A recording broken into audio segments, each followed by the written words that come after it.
Mga bro, may magandang oportunidad na naman para sa Philippine Navy.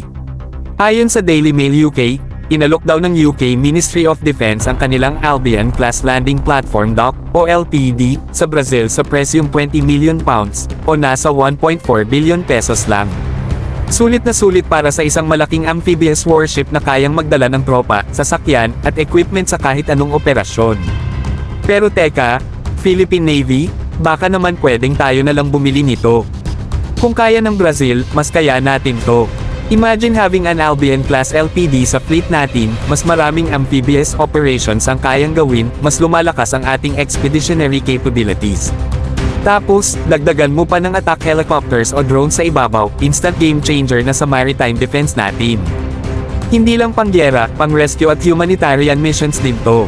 Sa laki ng isang Albion-class LPD, kaya nitong magdala ng relief goods, evacuation teams, at medical supplies sa mga lugar na tinamaan ng sakuna. Sakto to sa isang bansang laging binabagyo at may malawak na maritime territory na kailangang bantayan at protektahan. At ang presyong £20 million. Mga bro, sa defense budget natin ngayon, sobrang mura niyan para sa isang warship na tested na sa real-world operations. Mas mahal pa ang isang bagong offshore patrol vessel pero eto, isang full-scale amphibious assault ship na kayang magdala ng Royal Marine-style operations para sa ating Philippine Marines.